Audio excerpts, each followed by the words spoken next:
আমি বলেছিলাম নিজের সীমা কখনো পার হব না, অথচ আমি নিজেই কথা রাখিনি। আমি কি ওনার কাছে মুখ দেখাতে পারবো? ওনার চোখের দিকে তাকাতে পারবো? আহিরের হাত শক্ত হয়ে মুষ্টিবদ্ধ হলো।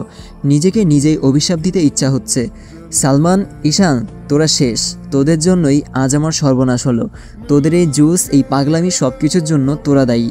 কিন্তু সেই রাগও মুহূর্তে মিলিয়ে গেল। আহিরের মনে হলো এই যে তার বাঁধন ছেঁড়া মুহূর্ত, এই যে নিজের মধ্যে না থাকা, এর দায় সম্পূর্ণ তারই। সে কি সত্যিই মাতাল ছিল, নাকি নুহার স্পর্শ, তার শ্বাস, তার নরম চোখের ভাষা, সেই সব মিলিয়ে নেশাটাকে ছাড়িয়ে অন্য কিছু তাকে টেনেছিল? আহির ধীরে ধীরে সিঁড়ি দিয়ে নিচে নামতেই দেখল ঘর একেবারে ফাঁকা। দরজার পাশে দাঁড়িয়ে থাকা আরিফা বেগম আহিরকে দেখে বললেন, কিরে আহির, শরীরটা কি এখনও খারাপ লাগছে? আহির খানিকটা বিভ্রান্ত স্বরে জিজ্ঞেস করলো, আম্মু সবাই কই? আরিফা বেগম হাসলেন, আরে সবাই তো ছেলের বাড়িতে হলুদ দেওয়ার জন্য বেরিয়ে গেছে, এতক্ষণে পৌঁছে গেছে হয়তো। নুহা বলল, তোর শরীর ভালো না, তাই শুনে কেউ তোকে ডাকেনি। তোর বোনের বিয়ে আর তুই কিনা অসুস্থ হয়ে বসে আছিস, কি যে করিস না। এখন ঠিক আছিস তো? আহির জোর করে একটুখানি হাসলো, হ্যাঁ ঠিক আছি। আরিফা বেগম রান্নাঘরের দিকে যেতে যেতে বলল, আয় তোকে খেতে দিচ্ছি। তারপর উঠোনে গিয়ে নুহাকে একটু সাহায্য কর, ও একা একা হলুদের সব আয়োজন করছে। ছেলের বাড়ি থেকেও তো হলুদ দিতে আসবে, অনেক কাজ আছে আমার, তাড়াতাড়ি আয় বাবু। আহির অবাক হয়ে বলল, নুহা বাড়িতে? উনি হলুদ দিতে যাননি? তোর বউ কেমন সেটা তো ভালো করেই জানিস। সবাই পশ্চিমে গেলেও সে পূর্ব দিকে যাবে, তবে থেকে অবশ্য ভালো করেছে। এদিকে সব কে ঠিকঠাক করতো বল? আহির বাড়ির বাইরে বের হয়ে নুহাকে খুঁজতে শুরু করলো। এদিক ওদিক চোখ বুলিয়ে হঠাৎ লক্ষ্য করলো নুহা একপাশে দাঁড়িয়ে একজন ছেলের সঙ্গে নিয়ে কথা বলছে। আহির কিছুটা কৌতূহল আর অজানা অস্বস্তি নিয়ে এগিয়ে গিয়ে তার পাশে দাঁড়িয়ে জিজ্ঞেস করলো, নুহা এটা কে? নুহা এক ঝলক তাকিয়ে কোনো উত্তর না দিয়ে ছেলেটির দিকে ফিরে ঠান্ডা গলায় বলল, আপনি যান তাহলে। ছেলেটা আহিরের দিকে একবার তাকিয়ে তারপর মাথা নিচু করে চলে গেল। নুহা তার দিকে ফিরল, কিন্তু আহিরের দিকে চোখ না তুলে হাঁটা শুরু করলো। নুহা আহিরকে এড়িয়ে যাচ্ছে না, তবে কেন জানি না তার সঙ্গে মুখোমুখি হতে দ্বিধা আর সংকোচ কাজ করছে। আপনার কাছে কিভাবে ক্ষমা চাইলে আপনি আমাকে ক্ষমা করবেন, শুধু এইটুকু বলুন। নুহা থমকে দাঁড়ালো। কথাটা শুনে তার মনে এক ধরনের ধাক্কা লাগলো। নুহা মনে মনে নিজেকে প্রশ্ন করলো, সে কি সত্যিই রেগে আছে? পেছনে ফিরে তাকালো। আহির একটু এগিয়ে এসে গলাটা নরম করে বলল, দেখুন, কাল রাতে যা হয়েছে তার জন্য আমি সত্যিই দুঃখিত। বিশ্বাস করুন, আমি নিজের মধ্যে ছিলাম না। আমি এমন কিছু করতে চাইনি, জানি না কেন, কিভাবে, আসলে।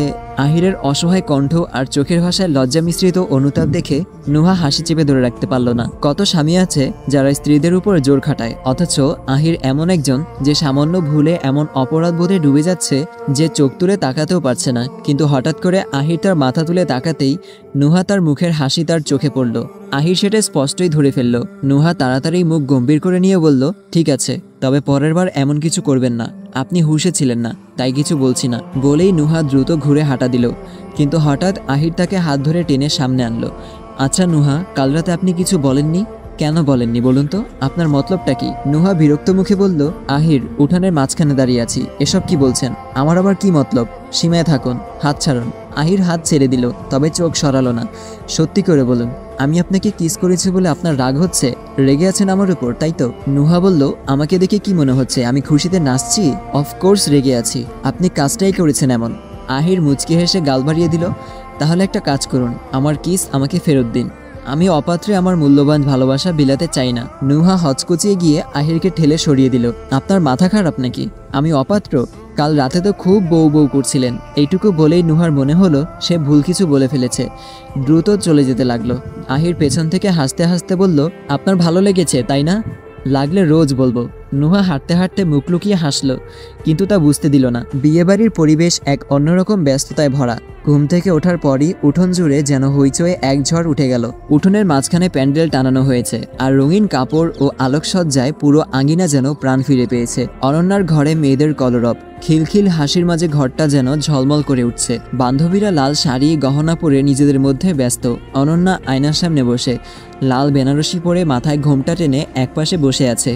তার মুখে চাপা লজ্জা, চোখে অজানা শঙ্কা মিশে রয়েছে, যেন কোনো এক অজানা আতঙ্ক তাকে আচ্ছন্ন করে রেখেছে। বাড়ির পেছনে ছোটরা নিজেদের মতো খেলায় মেতে আছে, ফুলের ঝুড়ি হাতে এদিক ওদিক ঘুরে বেড়াচ্ছে। হঠাৎ একজন ছোট্ট ছেলে চেঁচিয়ে উঠল, বর এসে গেছে, বর এসেছে। এবং সঙ্গে সঙ্গে সবার মধ্যে যেন এক গুঞ্জন ছড়িয়ে পড়ল।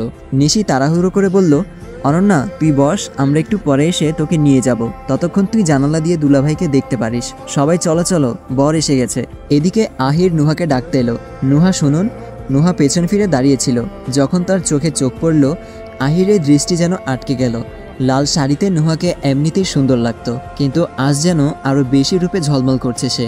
মৃদু হাওয়া তার কপালের পাশ দিয়ে এলোমেলো চুল উড়িয়ে নিয়ে যাচ্ছে। আহির কিছুক্ষণ অবাক হয়ে তাকিয়ে রইল।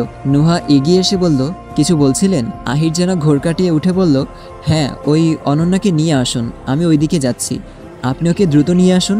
বলেই তাড়াতাড়ি সরে গেল আহির। নুহা কিছুক্ষণ তাকিয়ে থেকে তারপর নিশিকে সঙ্গে নিয়ে অনন্যাকে আনার উদ্দেশ্যে বের হলো। রাস্তার পাশ ধরে হাঁটতে হাঁটতে নুহা আর নিশির কথা চলছিল। হঠাৎ পেছন থেকে নিশির হাত কেউ টেনে ধরল। নিশি চমকে পেছনে ফিরে দেখলো সালমান দাঁড়িয়ে আছে। নিশি একটু অবাক হয়ে বলল, আপনার সাহস তো কম নয়, আপু যদি দেখতো তখন কি হতো? সালমান হাসি চাপতে চাপতে বলল, দেখলে আর কি করতো? এই যে নীলাঞ্জনা, তোমাকে এত শাস্তি কে বলেছে? নতুন করে কাকে পটাতে চাও? নিশি মুখ খোলার আগেই নুহার দিক থেকে চিৎকার শোনা গেল, অনন্যা! তাড়াহুড়ো করে ঘরে ঢুকে নিশি আর সালমান থমকে দাঁড়ায়। চোখের সামনে যে দৃশ্য তা যেন মুহূর্তে ওদের নিঃশ্বাস আটকে দেয়। অনন্যার নিথর দেহ মেঝেতে পড়ে আছে। তার হাতের কবজি থেকে অনবরত রক্ত গড়িয়ে মেঝেতে ছড়িয়ে পড়েছে, যেন লাল স্রোত বইছে চারদিকে।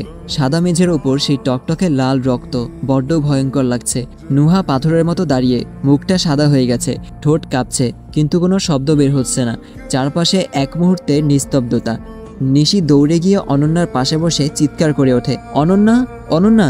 নিশি কাঁদতে কাঁদতে অনন্যার হাত চেপে ধরে রক্ত আটকানোর চেষ্টা করছে। কেউ একজন ডাক্তার ডাকেন, আপু কাউকে ডাকো প্লিজ। অনন্যার নিথর শরীর পড়ে আছে বিছানায়, সাদা চাদরের লালচে রক্তের ছাপ স্পষ্ট। আশেপাশের বাতাসেও যেন সেই তাজা রক্তের কাঁচা গন্ধ মিশে আছে। ভয়, শূন্যতা। সালমান চোখ নামিয়ে ধীরে ধীরে বলে উঠল, এসব আমার জন্যই হয়েছে। তার কণ্ঠে যেন অপরাধ বোধ আর কান্না একসাথে জড়িয়ে আছে। ভাবি, আমাকে মাফ করবেন, আমি বুঝতে পারিনি, সত্যিই বুঝতে পারিনি অনন্যা এমন কিছু করতে পারে। কাল রাতে অনন্যা আমার ঘরে এসেছিল। নুহা চমকে উঠে দাঁড়ালো, চোখে মুখে বিস্ময় আর শঙ্কার ছাপ। আপনি ঠিক কি বলতে চাইছেন সালমান? সালমান নিঃশ্বাস টেনে গলা পরিষ্কার করলো, হ্যাঁ ভাবি, ও এসেছিল, হঠাৎ জানি না কেন। বলল ও আমাকে ভালোবাসে, এই বিয়েটা করতে পারবে না। আমি যেন আহিরের সঙ্গে কথা বলে ওকে বিয়ে করি। ঘরের ভেতর মুহূর্তেই নিস্তব্ধতা নেমে এলো। নিশি আর নুহা একে অপরের মুখের দিকে তাকিয়ে রইল, চোখে মুখে অবিশ্বাস আর হতবুদ্ধি বিস্ময়। আমি তো অবাক হয়ে গিয়েছিলাম ভাবি, বিশ্বাস করুন, আমি কখনো অনন্যাকে ওইভাবে দেখিনি, তাই স্পষ্ট না করে দিয়েছিলাম। কিন্তু ও তখন কাঁদছিল, অনুরোধ করছিল, বলছিল ও এই বিয়ে করতে পারবে না। আমি যদি রাজি না হই তবে ও নিজেকে শেষ করে ফেলবে। আমি ভেবেছিলাম রাগ করছে, অভিমান, কিন্তু ভাবতেও পারিনি ও সত্যি সত্যি। কথা শেষ করার আগেই সালমানের গলা ভারী হয়ে এলো, চোখের কোণে অশ্রুর আভাস।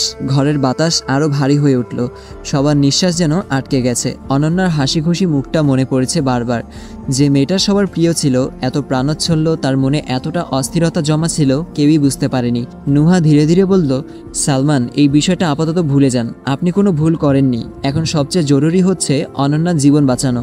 দয়া করে তাড়াতাড়ি যান, আহিরকে ডেকে আনুন। সালমান মাথা নাড়িয়ে দ্রুত বেরিয়ে গেল। কিছুক্ষণ পর আহির ঘরে ঢুকতেই এক মুহূর্ত থমকে দাঁড়ালো, চোখ আটকে গেল অনন্যার নিথর শরীরের দিকে। সে দৌড়ে গিয়ে অনন্যার পাশে বসে ওর ঠান্ডা হাতটা ধরে ঝাঁকাতে লাগলো। কণ্ঠে আতঙ্ক আর কান্না মিশে গেছে। অনন্যা, এই অনন্যা, চোখ খোল প্লিজ, কথা বল।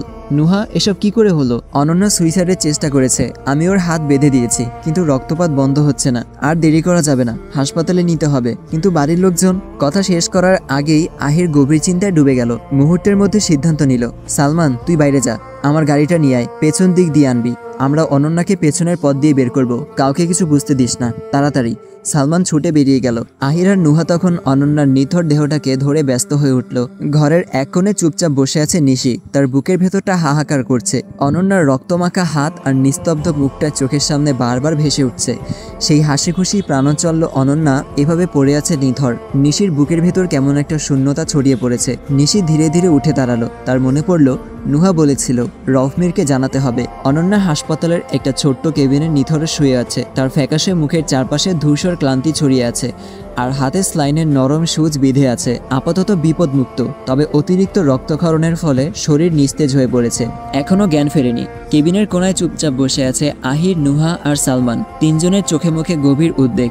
নিঃশব্দ পরিবেশে মাঝে মাঝে স্যালাইনের ফোঁটা পড়ার ক্ষীণ শব্দ আর কারোর নিঃশ্বাসের ভারী ওঠানামা ছাড়া আর কিছুই শোনা যাচ্ছে না। রফমির একটু আগেই ফোন করেছিলেন। সবকিছু জানার পর তিনি কিছুটা আশ্বস্ত হয়েছেন। অনন্যা এখন শঙ্কামুক্ত, কিন্তু তবুও তার গলাতেও উৎকণ্ঠার রেখা স্পষ্ট ছিল। তবে আরেকটি বিষয় সবার মনে খটকা জাগিয়ে তুলেছে। এতক্ষণ হয়ে গেল বাড়ি থেকে কেউ এলো না। সালমান মাথা নিচু করে বসে আছে, চোখে মুখে অপরাধ বোধের ছাপ। মনে হচ্ছে এই ঘটনার দায় যেন তাকে একাই নিতে হবে। নিজের অজান্তেই বারবার মোজা পড়া পায়ের আঙুল দিয়ে মেজে খোঁচাচ্ছে, যেন ভুলগুলোকে মুছে ফেলতে চায়। ঠিক এমন সময় কেবিনের দরজার বাইরে দ্রুত পায়ের শব্দ শোনা গেল। মুহূর্তের মধ্যে দরজা ঠেলে ভেতরে ঢুকলেন আরিফা বেগম। অনন্যা, মা গো, আমার মা। তিনি ছুটে গিয়ে মেয়ের বিছানার পাশে বসে পড়লেন। অনন্যার শীতল হাত নিজের কাপা হাতে ধরে কেঁদে উঠলেন বুক ফাটিয়ে, যেন সমস্ত বেদনা, সমস্ত শঙ্কা কান্নার স্রোতে ভেসে যাচ্ছে। তার এই হাহাকারের মাঝে আবার দরজার সামনে একটি ছায়া এসে থামলো। গম্ভীর মুখে ঈশান ভেতরে ঢুকলো। তার চোখে উদ্বেগ, ক্লান্তি আর অজানা রাগ মিশে আছে। চারপাশে দ্রুত একবার চোখ বুলিয়ে নিয়ে কোনো ভূমিকা না করেই সোজা নুহা আর আহিরের দিকে তাকিয়ে বলল, তোমরা বাইরে এসো, আমাদের এখনই বাড়িতে ফিরতে হবে। নুহা আর আহির থমকে গেল। তারা কেউই অনন্যাকে ছেড়ে যেতে রাজি নয়। এমন অবস্থায় মেয়েটাকে রেখে কোথাও যাওয়া সম্ভব? এখনই ফিরতে হবে। ঈশানের কণ্ঠে যেন কোনো আপত্তি সহ্য করার অবকাশ নেই। আসার পথে কতবার জানতে চেয়েছে তারা, ঈশান কি হয়েছে, বাড়িতে কি ঘটেছে, কিন্তু প্রতিবারই ঈশান ছিল নীরব। মুখ শক্ত করে শুধু বলছে, রউফ মীরের নির্দেশ, সবাইকে বাড়ি যেতে হবে। এইটুকু বাক্যের ভারে যেন আরো ধূসর হয়ে উঠেছে চারপাশের বাতাস। কি এমন ঘটলো বাড়িতে? বিকেল গড়িয়ে সন্ধ্যা নামতেই চারপাশের আলো ফিকে হয়ে এসেছে। একটা চাপা অস্থিরতা যেন বাতাসে ভাসছে। ঘরের ভেতর জমাট নীরবতা। নুহা আর আহির বাড়ির ফটক পেরিয়ে ভেতরে ঢুকতেই থমকে গেল। ড্রয়িং রুমে কয়েকজন অপরিচিত মুখ, প্রবীণ মধ্যবয়সী কয়েকজন পুরুষ। ওদের মধ্যে বসে আছেন আরাফের বাবা আফতাব চৌধুরী, তার বৃদ্ধ পিতা, আরাফের দাদা আর ওদের পরিবারের আরও কয়েকজন আত্মীয়। সবার মুখে চাপা গম্ভীরতা, যেন ভারী কোনো সিদ্ধান্ত এসে ঘরের বাতাসকেই থমথমে করে তুলেছে। কিন্তু নুহার দৃষ্টি আটকে গেল সোফার একপাশে বসে থাকা মেয়েটার দিকে। নিশি, নববধূর বেশে, গাঢ় লাল রঙের কাজ করা শাড়ি, হাতে চুড়ি, কানে দুল, সাজসজ্জার বাহুল্য চকচকে করছে, অথচ মুখটা বিবর্ণ। নিশির চোখ দুটো শূন্য, একদম ফাঁকা দৃষ্টিতে তাকিয়ে আছে সামনের দিকে, যেন শরীরটা এখানে বসে আছে কিন্তু মনটা বহু দূরে কোথাও হারিয়ে গেছে। তার ঠিক পাশেই বসে আছে আরাফ। নুহার মনে হলো এখানে কিছু একটা ঠিক নেই। এই মুহূর্তে দরজার কাছে এসে দাঁড়ালো সালমান, পা যেন জমে গেল মাটিতে। নিশিকে এই অবস্থায় দেখে বুকের ভেতর একটা ধাক্কা উঠে এলো। নিশির সেই নিঃশ্বাস দৃষ্টি, এই সাজসজ্জা, আরাফের পাশে ওর বসে থাকা, সবকিছুতেই যেন একটা অদৃশ্য অস্বাভাবিকতা লুকিয়ে আছে। চারপাশের থমথমে পরিবেশের মধ্যে রউফ মীরের গম্ভীর কণ্ঠ শুনতে পাওয়া গেল, ওই তো নুহা, আহির তোমরা এসেছো, এদিকে এসো। নুহা ধীরে ধীরে এগিয়ে গেল। বুকের মধ্যে একটা অজানা আশঙ্কা মাথা তুলে চিৎকার করতে চাচ্ছে, তবু মুখে স্বাভাবিক থাকার চেষ্টা করলো। আঙ্কেল, একটু বলবেন কি এখানে কি হচ্ছে? নিশি এইভাবে আর আরাফের পাশে কথা শেষ করতে পারল না নুহা। গলার ভেতর কিছু একটা দলা পাকিয়ে উঠল। নিশির এই সাজসজ্জা দেখে সে ভাবছে, সেটা যদি সত্যি হয়। রউফ মীর খানিকক্ষণ নীরব থেকে গলা খাঁকারি দিয়ে বললেন, তুমি যা ভাবছো ঠিক তাই, নিশির সঙ্গে আরাফের বিয়ে হয়েছে। বিস্ফোরণ ঘটল যেন। নুহার চোয়াল শক্ত হয়ে গেল, চোখ বিস্ময় বড় হয়ে উঠল। বিয়ে? নিশি আর আরাফের? রউফ মীর ধীরকণ্ঠে বললেন, আমি জানি তোমাদের না জানিয়ে এমন সিদ্ধান্ত নেওয়া ঠিক হয়নি, আমাকে ক্ষমা করবে, তবে এটা নিশির পূর্ণ সম্মতিতেই হয়েছে। আর যতই হোক, ও তো আমাদেরই মেয়ে, এই সিদ্ধান্তে ওর কোনো ক্ষতি হবে না, এটা আমি নিশ্চিত করেই এটা করেছি। নুহা আর কিছু শুনতে পারছিল না। কানের ভেতর এক ধরনের ভো ভো শব্দ বাজতে লাগলো। নিশির সেই ফাঁকা দৃষ্টি, মুখের অব্যক্ত কষ্ট, সব মিলিয়ে কিছু একটা যেন ভয়ানক রকম ভুল লাগছিল। ঘরের ভেতর এক ধরনের চাপা গুঞ্জন, কথাবার্তা চলছে, কিন্তু সালমানের কানে যেন কিছুই স্পষ্ট হচ্ছে না। সব শব্দ মিলেমিশে একটা অস্পষ্ট গুঞ্জনে পরিণত হয়েছে। আফতাব চৌধুরীর ভারী গলা কানে এলো ঠিকই, কিন্তু সেই কথাগুলো যেন বহু দূর থেকে এসছে। বিদায়ের আনুষ্ঠানিকতা শুরু হলো। মানুষের মুখে হাসি, সৌজন্য বিনিময়ের ভিড়, বিদায় স্মৃতির সাদামাটা দৃশ্য। নিশিকে শ্বশুরবাড়ির গাড়িতে তুলে দেওয়া হলো। নুহার মনে হলো নিশি বদলে গেছে, কেমন যেন অচেনা লাগছে তাকে। এই কয়েক ঘন্টার মধ্যে কি এমন হলো যে তার বোনের চোখের ভাষা পাল্টে গেল? নুহার বুকের ভেতর এক অস্থিরতা ক্রমশ দানা বাঁধছে। হয়তো কিছুই হয়নি, হয়তো সব ঠিকই আছে, তবুও কোথাও একটা অদৃশ্য শঙ্কা, কোথাও একটা অজানা প্রশ্ন রয়ে গেল। রাতের আকাশটা আজ যেন একটু বেশিই নীরব। চাঁদটাও মেঘের আড়ালে লুকিয়েছে। নিঃশব্দে গাঢ় অন্ধকার ছড়িয়ে দিয়েছে চারপাশে। কোথাও কোনো শব্দ নেই, শুধু দূর থেকে মাঝে মাঝে ভেসে আসে পেঁচার ডাক। সেই ডাক যেন নিস্তব্ধতার বুক চিরে বলে যায়, কিছু একটা ঠিক নেই, কোথাও একটা অজানা হাহাকার লুকিয়ে আছে। আহির হাসপাতাল থেকে ফিরছে। ক্লান্ত শরীর, ক্লান্ত মন। দরজা ঠেলে ঘরে ঢুকতেই খেয়াল করলো নুহা নেই। বুকের ভেতর হালকা অস্থিরতা। এক রাতে কোথায় গেল সে? আহির ঘরময় চোখ বুলিয়ে ধীর পায়ে বারান্দায় এসে দাঁড়ালো। চারদিকে চুপচাপ। হঠাৎ মনে পড়লো হয়তো দাদির ঘরে। পা টিপে টিপে এগিয়ে গিয়ে দরজার ফাঁক গলে ভেতরে তাকালো। চোখ আটকে গেল। আফিয়া বেগম জায়নামাজে বসে আছেন। কোলে নুহা মুখ লুকিয়ে শুয়ে। মেয়েটা ফিসফিস করে কিছু বলছে, আর দমাচাপা কান্না মিশে যাচ্ছে তার কথায়।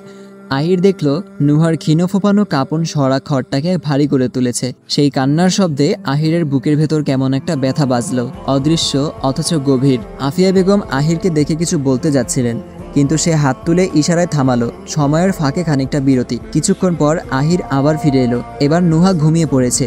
চোখের কোণে শুকিয়ে যাওয়া অশ্রুর রেখা এখনো স্পষ্ট। আফিয়া বেগম ফিসফিস করে বললেন, দাদু ভাই ভেতরে আয়। মেয়েটা কাঁদতে কাঁদতে ঘুমিয়ে গেছে। আহির এগিয়ে গেল, নিঃশব্দে দাঁড়িয়ে তাকালো। নুহার ঘুমন্ত মুখ যেন শিশুর মতো শান্ত, অথচ সেই মুখের কোণে লেগে আছে বিষাদের ছাপ। আহির নির্লিপ্ত স্বরে বলল, উনি এখানেই থাকুক, আমি ঘরে যাচ্ছি। আফিয়া বেগম তৎক্ষণাৎ বললেন, থাম, এই বুড়ি মানুষ সারা রাত বসে থাকবে নাকি? ওকে কি আমি একা হাতে ঘাটে তুলতে পারবো? ও কি এভাবে মেঝেতে ঘুমাবে? আহির কিছুক্ষণ চুপ, তারপর নিঃশ্বাস ফেলে বলল, তাহলে কি করব? দাদি চোখ সরু করে তাকালেন, গলায় একটুখানি রসিকতার ঝলক। এত বড় যুবক, বইয়ের ভার নিতে পারবি না? কোলে তুলে খাটে শুয়ে দিয়ে যা। আহির আর কিছু বলল না, ধীরেই ঝুঁকে পড়ল। দু হাতে খুব সাবধানে তুলে নিল নুহাকে। মনে হলো যেন পৃথিবীর সবচেয়ে প্রিয়, সবচেয়ে মূল্যবান কিছু ধরে রেখেছে বুকে। এত হালকা, এত নীরব, কিন্তু বুকের গভীরে সেই ভার অন্যরকম। ওইদিকে কই যাচ্ছিস? খাট তো এইদিকে। আফিয়া বেগমের কথায় থেমে গেল আহির, একটু হাসলো, তারপর বলল, আমার বউকে আমার ঘরে নিয়ে যাচ্ছি, তুমি নিশ্চিন্তে ঘুমাও বুড়ি। বলেই ধীরে ধীরে ঘর থেকে বেরিয়ে এলো। বুকের কাছে নুহাকে আরও একটু শক্ত করে চেপে ধরল, যেন অজান্তেই তাকে নিরাপত্তা দিচ্ছে, আবার নিজেও সে নিরাপত্তায় আচ্ছাদিত হচ্ছে। ঘুমন্ত নুহার মুখে প্রশান্তির ছায়া, যেন নিজের অজান্তেই সে জেনে গেছে এই বুকই তার চিরচেনা ঘর। আহির নুহাকে খাটে শুইয়ে দিল ধীরে, নিস্তব্ধ এক স্পর্শে, যেন গভীর মমতায় গাঁথা এক আদরের পরশ। নুহার চোখ দুটি বন্ধ, নিস্তেজ। মুখখানা সারাদিনের ক্লান্তি আর অশ্রু জলের ভার বয়ে নিয়ে এসেছে। সেই মুখে এক ধরনের নীরব শান্তি।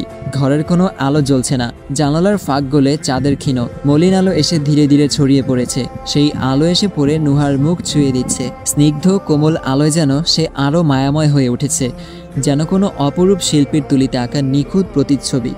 আহির নিঃশব্দে দাঁড়িয়ে তাকিয়ে রইল। মুহূর্তটা থমকে গেল। সময়টা যেন তার সমস্ত গতি হারিয়ে ফেলল এই শান্ত মুখের সামনে। নুহার কপালের ওপর এলোমেলো চুলের গোছা নেমে এসেছে। আহির হাত বাড়ালো, আঙুলের স্পর্শে খুব আস্তে করে সরিয়ে দিল সেই চুল। অতি মৃদু, অতি স্নেহময় সেই ছোঁয়ায় আহির নিজের ভেতরেও যেন একটা নরম শিহরণ বয়ে গেল। অচেনা এক আবেগ, যেন অনির্বাচনীয় এক টান। নুহার নিঃশ্বাসে ধীর স্পন্দন শোনা যাচ্ছে। নিঃশব্দ রাতে সেই মৃদু শ্বাসের আওয়াজ যেন ঘরের নিস্তব্ধতা আরো গভীর করে তুলেছে। আহির আস্তে করে খাটের পাশে মেঝেতে বসে পড়ল, মাথাটা খাটের ধারে ঠেকিয়ে রাখল। চোখের পলকহীন দৃষ্টি নিভৃত নুহার মুখে। কতক্ষণ এভাবে বসেছিল আহির নিজেও জানে না। সময়ের হিসাব তখন অর্থহীন। বাইরের রাত আরো গভীর হয়েছে। নীরবতা গাঢ় থেকে গাঢ়তর। দূরে কোথাও রাত জাগা এক পাখি ডেকে উঠল। সে ডাকও যেন নিস্তব্ধতারই অংশ হয়ে গেছে। আহির টের পেল না কখন তার চোখের পাতায় ঘুম নেমে এসেছে। ক্লান্ত শরীর আর মায়ায় ভরা হৃদয়ের ভারে সে সেখানেই ঘুমিয়ে পড়েছে। নুহার ঠিক পাশেই, তার নিঃশ্বাসের ছায়ায়, তার মায়ার পরশে দুজনেই ঘুমিয়ে আছে, একই ছাদের নিচে, একই নিঃশ্বাসের স্পন্দনে, কিন্তু হয়তো এখনও দুই ভিন্ন জগতে। অথচ চাঁদের আলো এসে দুজনকে এক সূত্রে বেঁধে রেখেছে, নির্ভরতার এক নীরব বন্ধনে। মা, তুমি তো আমার মেয়ের মতো। আমাদের সমাজে একটা সম্মান আছে। অনন্যা কী কারণে এমন কাজ করলো জানি না, কিন্তু এতে আমাদের মান সম্মানও জড়িয়ে আছে। নিশিকে দেখে আমি রফকে প্রস্তাব দিয়েছিলাম নিশিকে আমার ছেলের বউ করার। আমার ছেলেকে তো তুমি চেনো। নিশি আমাদের বাড়িতে আমার মেয়ের মতোই থাকবে। সালমান শুনছে, কিন্তু বুঝতে পারছে না, কিংবা বুঝতে চাচ্ছে না। মস্তিষ্কের সমস্ত কাজ থেমে গেছে। চোখের সামনে বসে আছে নিশি, লাল শাড়িতে, হাতে চুড়ি, কপালে টিপ, সাজসজ্জায় বধূর রূপ। তবে সেই চেনা মুখটা আজ অচেনা লাগছে। ওর নিশি অন্য কারো পাশে বসে আছে, বউ হয়ে। শ্বাস যেন আটকে আসছে। বুকের ভেতর একটা অদৃশ্য শিলাস্তম্ভ চেপে বসেছে। নিশির চোখের দিকে তাকিয়ে সালমান দেখতে পেল শূন্যতা, একেবারে খালি, প্রাণহীন। অথচ সেই মুখটাই তো ছিল সালমানের আনন্দের উৎস। এই চোখেই তো কত ভালোবাসার ভাষা পড়েছে সে। অভিমানের ঝিলিক দেখলেই বুকের ভেতর এক ধরনের অস্থিরতা নিয়ে সে ছুটে গিয়েছিল কতবার। সেই নিশি আজ তার নয়। নিশির জীবনে সালমান নেই, এই সত্যটা মাথার মধ্যে ভাসতে থাকলো। সালমান নেই। মাথার ভেতর ঝাপসা হয়ে সবকিছু ঘুরপাক খেতে লাগলো। হঠাৎ খুব করে মনে পড়ল সেই সন্ধেটার কথা, যেদিন নিশি লালচে শাড়ি পরে সালমানের সামনে দাঁড়িয়েছিল, ঠোঁটের কোনায় হাসি, চোখে দুষ্টুমির ঝিলিক। তখন এক ঝলক কল্পনায় সালমান ভেবেছিল এই সাজ যদি একদিন তার জন্য হয়, তার নামেই যদি এই চুড়ি, এই শাড়ি, এই আলতা রাঙা পা হয়, তাহলে কেমন লাগবে। সেই স্বপ্নের সাজ আজ সত্যি হলো, কিন্তু সাজটা সালমানের জন্য নয়। মনে হলো বুকের ভেতর কেউ এক মুঠো করে তার হৃৎপিণ্ডটা চেপে ধরে আছে।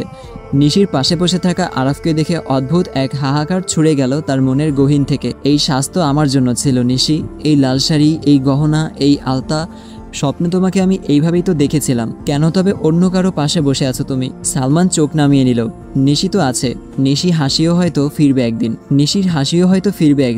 নিশির জীবনও চলবে, কিন্তু সেই জীবনের কোনো কণে সালমান নেই। হয়তো কোনোদিন নিশি আরাফের পাশে সত্যিকারের হাসি মুখে বসে থাকবে, আর সেই হাসির গল্পে সালমানের নামও থাকবে না। সালমান নেই। নিশি চোখ তুলে তাকাতেই দরজার পাশে স্থির দাঁড়িয়ে থাকা সালমানকে দেখল। তার দৃষ্টি গভীর, চুপচাপ, অথচ সেই নীরবতার ভেতর এক অনুচ্চারিত আর্তনাদ, অভিমান, বিস্ময়, বেদনা, আর একটা প্রশ্ন, কেন?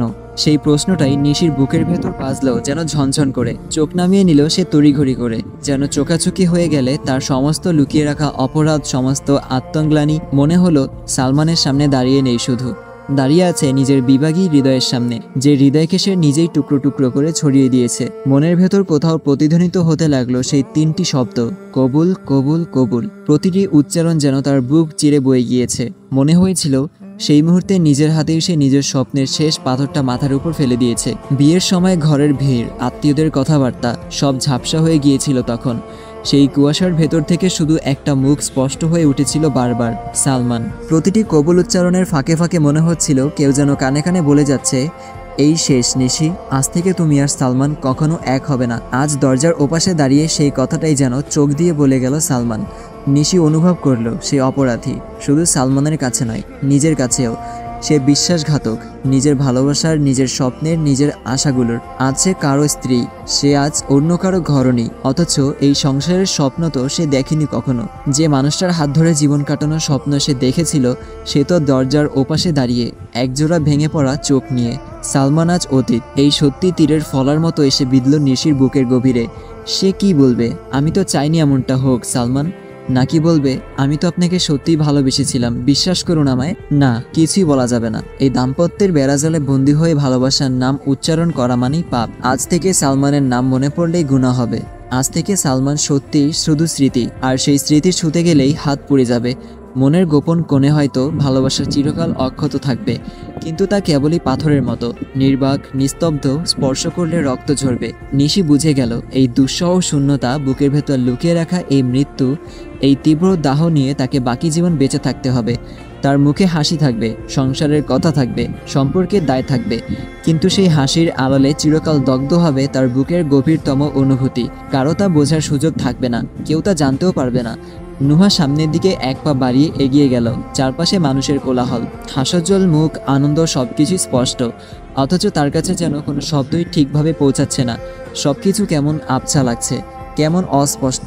বুকের ভেতর এক অজানা শূন্যতা, যেন একটা অদৃশ্য ভার। নিজেকে আজ নতুন পরিচয়ে বিদায় জানাতে হবে, এই বাস্তবতাটা কিছুই মেনে নিতে পারছে না নুহা। একদিন যে বোন তার পাশে ছিল, এক ছাদের নিচে একই আলো বাতাসে বেড়ে উঠেছে, সে আজ অন্য এক পৃথিবীর মানুষ হয়ে যাবে।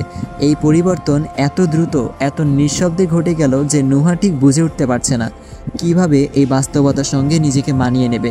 সামনে দাঁড়িয়ে থাকা আফতাব চৌধুরীর দিকে তাকিয়ে ধীরে ধীরে বললেন, আঙ্কেল, যদি কিছু মনে না করেন, আমি আমার বোনের সাথে একটু কথা বলতে চাই। আফতাব চৌধুরী হাতের ঘড়ির দিকে তাকালেন। সন্ধ্যার আলো ফিকে হয়ে রাতের ছায়া গাঢ় হচ্ছে। ক্লান্ত স্বরে বললেন, হ্যাঁ মা, নিশ্চয়ই, তবে বেশি সময় নিও না, আমাদেরও ফিরতে হবে। নুহা মাথা ঝুঁকিয়ে সম্মতি জানালো, তারপর নিশির হাত ধরে ওপরে উঠে গেল। কিছুক্ষণ পর নুহা নিশিকে নিয়ে নিচে নেমে এলো। মুখে স্বাভাবিক ভাব ধরে রেখেছে, যেন কিছুই হয়নি, যেন সব কিছু ঠিকঠাক আছে, যেন কয়েক ঘন্টার ব্যবধানে কিছুই বদলায়নি, কেউ বদলায়নি। রফমির কাছে এসে স্নেহ ভরে বললেন, তাহলে চলো মা, নিশিকে এবার বিদায় দেই। নুহা কিছু বলল না, শুধু মাথা নত করল। পরবর্তী পর্বটা আজ ঠিক সন্ধ্যা ৬টায় আপনারা পেয়ে যাবেন। ধন্যবাদ।